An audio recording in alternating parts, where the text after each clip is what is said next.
Class अस्सलाम वालेकुम। आज की लैब 6 में हम लोग डायोड वोल्टेज डबलर को देखेंगे। डायोड वोल्टेज डबलर हमारे पास दो तरह के अवेलेबल हैं। एक हमारे पास हाफ वेव वोल्टेज डबलर होता है एंड दूसरा हमारे पास फुल वेव वोल्टेज डबलर है। हाफ वेव वोल्टेज डबलर का मतलब ये कि हम लोग हाफ वेव रेक्टिफिकेशन वाला प्रोसेस करने के बाद फिर हम वोल्टेज डबल करते हैं। एंड देन फुल वेव का मतलब ऑब्वियसली हमारे पास जो फुल वेव रेक्टिफिकेशन हो रही होती है उसके बाद हम लोग वोल्टेज को डबल करते हैं। एक जो सबसे इंपॉर्टेंट चीज़ वो नोट करने वाली ये है कि इसमें ऐसा हरगिज़ पॉसिबल नहीं है कि आपके पास वोल्टेज प्रोड्यूस होता है इस तरह कि आपके पास जो डीसी लेवल है वो आपके पास उसके ऊपर आपके पास वोल्टेज वैल्यू प्लॉट होना स्टार्ट हो जाती है। तो होता ये इसकी थ्योरी कुछ इस तरह से है कि ये चार्ज करता है कैपेसिटर को जो सीरीज़ में लगा हुआ होगा हर पॉजिटिव साइकिल के अंदर। पॉजिटिव साइकिल में चार्ज करेगा तो फिर आपके पास नेगेटिव साइकिल जो बिलो द डीसी लेवल आ रहा होता है वो अबव द डीसी लेवल आना स्टार्ट हो जाता है। हम लोग डायरेक्टली चलते हैं इसकी सर्किटरी की तरफ। आपके पास यहाँ पर इसके रिक्वायर्ड कंपोनेंट्स और फार्मूला है इंपॉर्टेंट, लेकिन हम लोग सर्किटरी की तरफ चलते हैं। जो इंपॉर्टेंट डिफरेंस आएगा वोल्टेज डबलर के अंदर हाफ वेव फुल वेव में वो सिर्फ ये फ़र्क आएगा इंपॉर्टेंट जो है। एंड एक चीज़ का और फ़र्क आएगा जो बिल्कुल इस लेक्चर के एंड पर आप लोगों को मैं बताऊंगा कि एक और चीज़ में डिफरेंस आना स्टार्ट हो जाएगा हाफ वेव डबलर और फुल वेव डबलर के अंदर। मैं डायरेक्ट सर्किटरी की तरफ चलता हूँ। यहाँ पर आपके पास इनपुट है, वोल्टेज है। मैं लैब का एनवायरनमेंट क्रिएट करने की कोशिश कर रहा हूँ, तो यहाँ पे मैं एक 120 की बजाय 220 वोल्ट इनपुट दूंगा और 60 हर्ट्ज़ की फ्रीक्वेंसी होगी।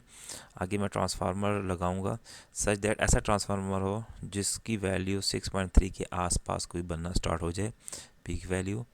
देन सीरीज़ में हमारे पास कैपेसिटर होगा, एक डायोड हमारे पास कनेक्टेड है ग्राउंड के साथ एंड दूसरा कनेक्टेड है पॉइंट बी के ऊपर, और सी के ऊपर के पास एक कैपेसिटर और एक रेजिस्टेंस कनेक्टेड है। जो इम्पोर्टेंट चीज़ है वो ये कि हम लोग चैनल 1 जो ए नोड है इस पर रखेंगे इनपुट को, और चैनल 2 जो इस कैपेसिटर के फ़ौरन बाद का पॉइंट बनने जा रहा है यहाँ पे हमारे पास आउटपुट होगी।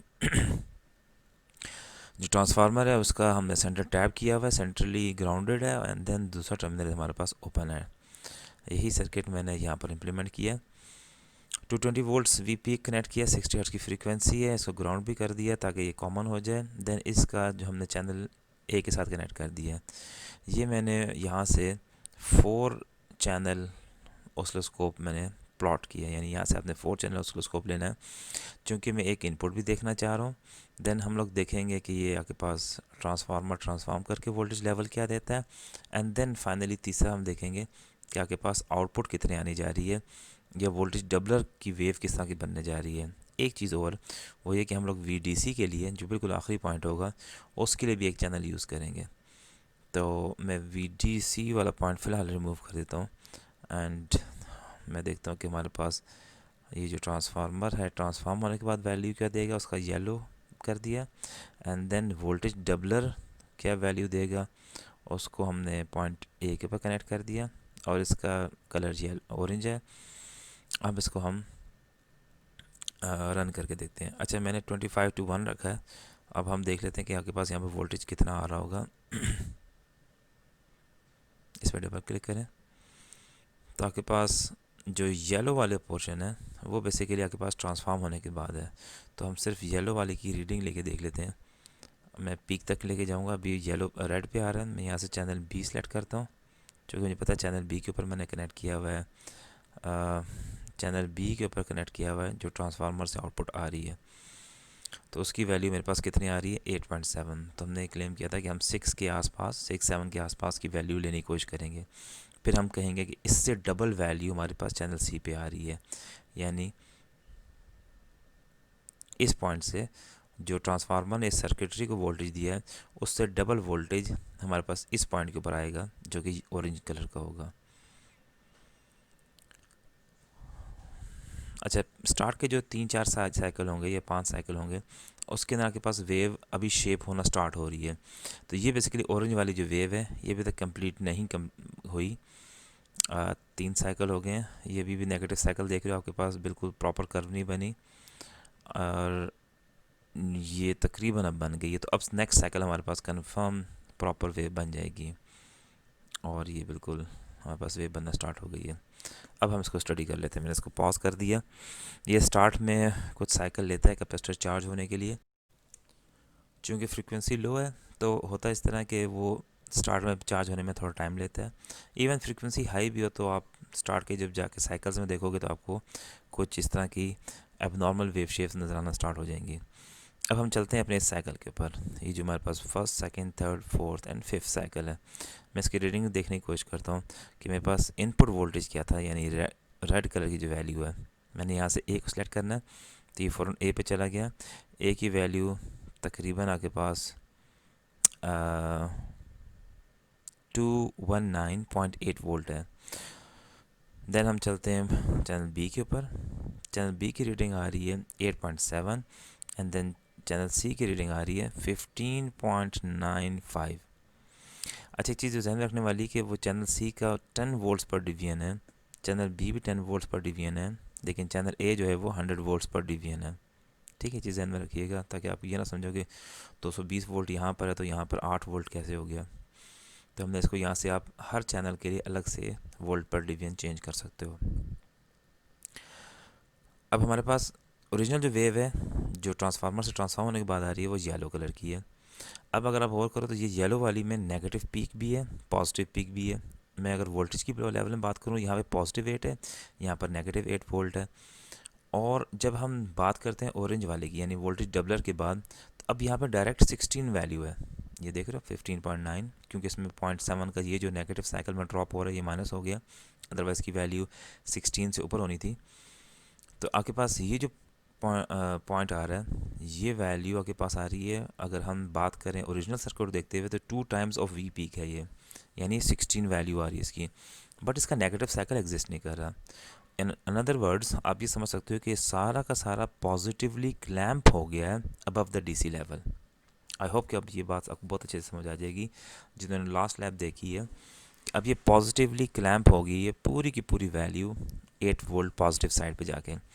ये एग्जैक्टली ऑरेंज वाली और येलो वाली वेव एक जैसी हैं, सिर्फ और सिर्फ ये दोनों पॉजिटिवली क्लैम्प हुई हुई हैं। आई होप कि यहाँ तक आप लोगों में से किसी को इशू नहीं होगा। अब मैं मैनुअल में थोड़ा आगे चलता हूँ।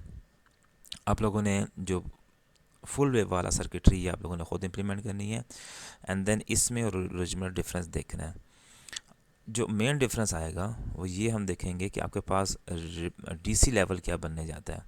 ये जो डीसी लेवल है ये देखने के लिए आपने सिर्फ और सिर्फ ये करना है कि चैनल डी को कनेक्ट कर देना है रजिस्टर के साथ। मैं इसको अब स्टॉप करूँगा एंड देन अब अगेन प्ले करेंगे तो जो पर्पल वाली हमारे पास आउटपुट आ रही है अगेन ये जाके स्टेबल होगी आपके 5th या 6th साइकिल के अंदर जाके। अब हम वेट करते हैं 5th या 6th साइकिल का। अभी आप देख रहे हो पर्पल की वैल्यू जो डीसी वीडीसी है बेसिकली ये इसकी वैल्यू इंक्रीज़ होती जा रही है। तो हमने असल में इसकी बाद में वैल्यू नोट करनी होगी कि इसकी वीडीसी की वैल्यू क्या है, number 1 point. The second point is कि हमारे पास जो वीडीसी बनने जा रही है इसमें रिपल कितना एग्जिस्ट कर रहा है। और ripple is basically her positive cycle के ऊपर आपके पास थोड़ा सा जंप आता है, वो हार्डली चंद मिली वोल्ट्स का होता है। मैं इसको पॉज करके बाकी कौन सी वैल्यूज़ हैं इनको रिमूव कर दूँ, येलो, बल्कि मैं उसका वो रिमूव कर इसको यहाँ से साइकिल्स का चेंज कर देता हूँ। बी लेके हम इसको चेंज कर देते हैं 5 पे कर देते हैं ताकि ये नीचे चला जाए। बट अगेन ये चले, आई थिंक ये कंप्लीट हो गया।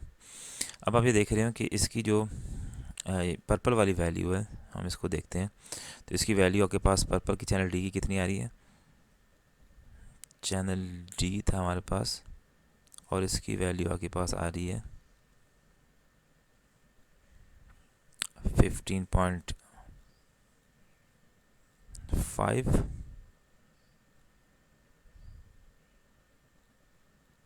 15.4 और 15.8 मैक्सिमम है, मिनिमम 15.4 है। सो 15.4 और 15.8 इन दोनों में जो डिफरेंस है 0.4 का यानी 400 मिली का, ये आपके पास बेसिकली वी रिपल है, रिपल वोल्टेज है ये आपके पास। और सेकंड तरीका ये है कि अगर आप लोग यहाँ पर प्रोब अप्लाई कर दें और इस प्रोब के अगेंस्ट वैल्यू देखते रहें। देखें 15.7 और 15.7 और ये 16 तक जा रहा है, फिर अगेन 15.9। सो इसकी वैल्यू 15.7 से लेकर 16 तक जा रही है। तो आपके पास जो यहाँ पे VDC आने जा रहा है उसकी वैल्यू 300 मिली वोल्ट्स है। ठीक हो गया। यानी इस पॉजिटिव साइकिल जब चार्ज होता है एंड देन डिस्चार्ज होता है, इन दोनों के दरमियान डिफरेंस आने जा रहा है। वो हाफ वेव जो हमने कनेक्ट किया तो उस टाइम आपके पास तकरीबन अप्रॉक्सीमेटली 300 मिली वोल्ट का ये रिपल आ रहा है। ठीक है, पीक टू पीक रिपल आ रहा है, एक पीक से लेकर दूसरी पीक के दरमियान। ये वो वाला पीक टू पीक नहीं है जो पॉजिटिव पीक से नेगेटिव पीक होता है। ये V ripple peak to peak का मतलब ये कि एक पीक से लेकर दूसरे पीक के दरमियान जो मैक्सिमम डिफरेंस है, वर्टिकली जो डिफरेंस है, वो आपके पास 300 मिली वोल्ट का है। देन एफ रिपल क्या होगा के पास, हमने पीछे फार्मूला देख लिया था कि जो अभी हम हाफ वेव की बात कर रहे हैं तो जो फ्रीक्वेंसी इसकी थी वही आपके पास फ्रीक्वेंसी यहाँ पर होगी। वी डी सी आपके पास अप्रॉक्सीमेटली 15.7 15.8 के आसपास आ रहा है।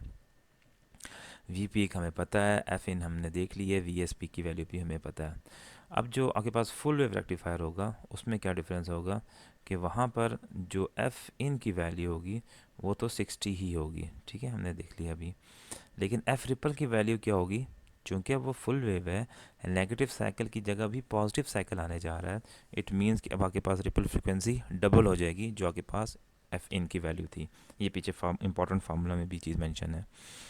अब चूंकि इसकी जो पॉजिटिव पीक है बहुत करीब है, इन दोनों के दरमियान डिस्टेंस बहुत कम रह जाएगा, नेगेटिव साइकिल तो एग्जिस्ट ही नहीं कर रहा, इसलिए अब जो वी रिपल है बहुत जल्दी जल्दी चूंकि आ रहे हैं आपके पास पॉजिटिव पीक्स, तो वी रिपल की वैल्यू बहुत कम हो जाएगी। कितनी कम हो जाएगी, हाफ से भी कम आपके पास वैल्यू इसकी आनी चाहिए। आप यूँ समझो कि ये वैल्यू है। अब चूंकि नेगेटिव साइकिल एग्जिस्ट कर रहा था तो इसलिए थोड़ा सा डिस्चार्ज हो रही थी पॉजिटिव वैल्यू, डीसी वैल्यू। अब अगर इसी नेगेटिव साइकिल को पूरे पूरे मैं यहाँ पे प्लॉट कर दूँ, यानी इस तरह वेव बना दूँ, तो आपके पास इस पीक से इस पीक के दरमियान डिस्टेंस कम हो जाएगा, जिसका मतलब ये है कि आपके पास बहुत ज़्यादा प्रोबेबिलिटी है कि आपके पास जो वैल्यू है इसकी वी डी सी की, sorry V ripple peak to peak की, ये अप्रॉक्सीमेटली ज़ीरो हो जाएगी, बट एग्जैक्टली ज़ीरो नहीं होगी, कुछ ना कुछ 100 मिली 50 मिली का डिफरेंस स्टिल रहेगा। तो वो आप लोगों ने मेंशन करना है वी डी सी रिपल के लिए। आई होप कि मैंने काफ़ी चीज़ें एक्सप्लेन कर दी हैं, आपको कुछ चीज़ें क्लियर हो गई होंगी। किसी को क्वेश्चन हो तो कमेंट में यहाँ मेंशन कर दें। Thank you so much. Allah हाफिज़।